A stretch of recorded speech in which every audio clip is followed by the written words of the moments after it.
میں دعوت خطاب دوں گا ایک بہت بڑی علمی شخصیت اور بہت بڑے علمی گھرانے سے وابستہ جناب مولانا کفیل شاہ صاحب بخاری، وہ تشریف لائیں اور خطاب فرمائیں۔ جناب مولانا کفیل شاہ بخاری صاحب۔ للہ وحدہ والصلاة والسلام علی سید الرسل وخاتم الانبیاء محمد وعلی آلہ واصحابہ وبارک وسلم تسلیما کثیرا کثیرا۔ اعوذ باللہ من الشیطان الرجیم وَأَعِدُّوا لَهُم مَّا اسْتَطَعْتُم مِّن قُوَّةٍ وَمِن رِّبَاطِ الْخَيْلِ تُرْهِبُونَ بِهِ عَدُوَّ اللَّهِ وَعَدُوَّكُمْ قال النبي صلى الله عليه وسلم الجهاد ماض إلى يوم القيامة صدق الله مولانا العظيم وصدق رسوله النبي الصادق الوعد الأمين۔ اسٹیج پر موجود عمائدین ملت، قومی اور سیاسی قیادت، علماء کرام اور کراچی کے غیور اور بہادر عوام، السلام علیکم ورحمۃ اللہ وبرکاتہ۔ میں شکر گزار ہوں مرکزی جمعیت اہل حدیث کا کہ انہوں نے فلسطین کے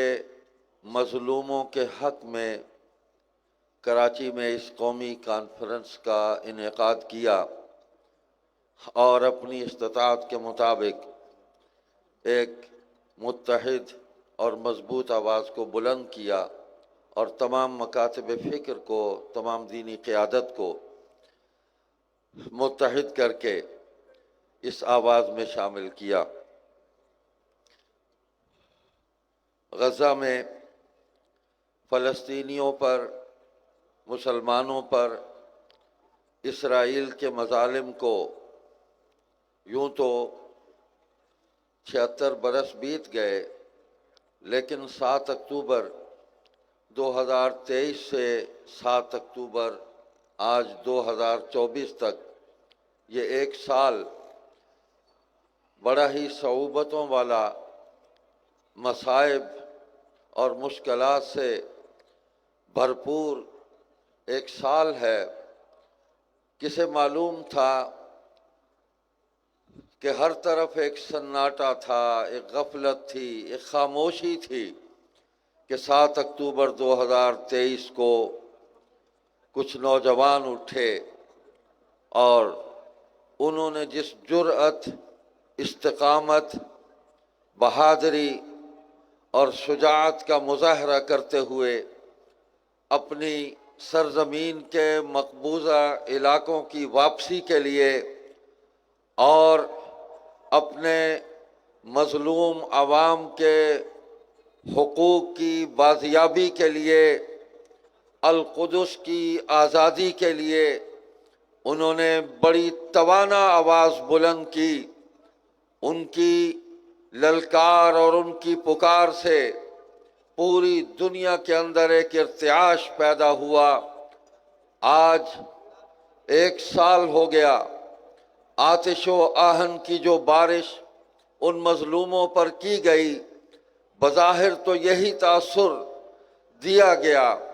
کہ ہم نے غزہ کو راکھ کے ڈھیر میں تبدیل کر دیا ہے، ہم نے ہر طرف ملبے کے انبار لگا دیے ہیں، لیکن یاد رکھو غزہ کے اس ملبے کی تہ میں حیات نو کا پیغام پوشیدہ ہے، اور وہاں کی مٹی اور اس راکھ کے ڈھیر میں نئی زندگی ہے، نیا پیام ہے، فتح مبین کی نوید ہے۔ انہوں نے اپنا سر خم نہیں کیا، بچے، بوڑھے، جوان، مائیں، بہنیں، بیٹیاں وطن کی آزادی کے لیے، اقصی کی آزادی کے لیے، اپنے مقبوضہ علاقوں کی واپسی اور بحالی کے لیے آج بھی پرعزم ہے۔ یہ جد و جہد کامیاب ہوگی، اتنی بڑی قربانی کبھی بھی رائے گاہ نہیں جا سکتی۔ افسوس ہے کہ دنیا کے حکمران اس ظلم پر خاموش ہے، اور امریکہ جو امن کا ٹھیکیدار بنتا ہے وہ اسرائیل کی مکمل پشت پناہی کرتے ہوئے یہ بیان بھی دیتا ہے کہ اسرائیل کے ان اقدامات کی تحسین کرتے ہیں۔ شرم آنی چاہیے، شرمناک جنگ مسلط کی گئی، اور اسرائیل مجرم ہے، جنگی مجرم ہے۔ آج اگر اسرائیل کے ان مظالم کو نہ روکا گیا، اس جنگ کا راستہ نہ روکا گیا، تو یہ تیسری عالمی جنگ کی راہ ہموار ہوگی، اور یہ جنگ صرف اب فلسطین اور غزہ تک محدود نہیں رہے گی۔ یاد رکھیے، یہ اسی طرح ان کو راستہ دیا جاتا رہا تو یہ جنگ پورے عالم عرب کو اپنی لپیٹ میں لے گی۔ عرب ممالک کو سر جوڑ کر بیٹھنا ہوگا، سوچنا ہوگا، خصوصاً سعودی عرب اور مصر کو ان حالات کا بغور جائزہ لے کر، اور پاکستان کو ان کے ساتھ مل کر ایک نئی صف بندی کرنی ہوگی، اور نیٹو کے طرز پر ان کے مقابلے میں ایک مسلم بلاک تشکیل دینا ہوگا جو دنیا کے تمام مسلمانوں کے حقوق کے تحفظ کے لیے اپنے تمام وسائل اور صلاحیتوں کو وقف کر دے۔ میرے محترم سامعین، میں ایک بات عرض کرنا چاہتا ہوں کہ ایک طرف ہم اسرائیل کے مظالم کے خلاف صدائے احتجاج بلند کر رہے ہیں، لیکن ہماری نگاہ اس دشمن پر بھی ہے جو مسلمانوں کا بہروپ اختیار کر کے جھوٹ موٹ کی شکل بنا کے وہاں پر تل ابیب میں اور حیفا میں اور کبابیر میں اپنے مراکز قائم کر کے وہاں کے مسلمانوں کے خلاف اسرائیل کے لیے جاسوسی کر رہا ہے۔ جو گروہ وہ قادیانی گروہ ہے۔ یاد رکھو، عقیدہ ختم نبوت ہمارے ایمان کی اساس ہے اور امت مسلمہ کی وحدت کی ضمانت ہے،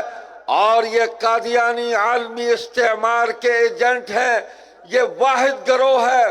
کہ جن کو یہودیوں نے، صہیونیوں نے مسلمان قرار دے کر مسلمانوں کی اپوزیشن کو وہاں جگہ دی، اور ان کے دفاتر قائم کر کے مسلمانوں کو ان کے ذریعے نقصان پہنچایا جا رہا ہے، اور ہیومنٹی فرسٹ کے فلاحی کاموں کی آڑ کے اندر وہاں پر فلسطینیوں کو نقصان پہنچا رہے ہیں۔ پاکستان میں بھی یہ لوگ یہاں کی دینی محنت کو، یہاں کی دینی جد و جہد کو نقصان پہنچا رہے ہیں۔ تو جناب عالی، میں آج کے اس اجتماع کی وساطت سے ایک تو یہ مطالبہ کرتا ہوں کہ سعودی عرب، مصر اور پاکستان یہ مل کر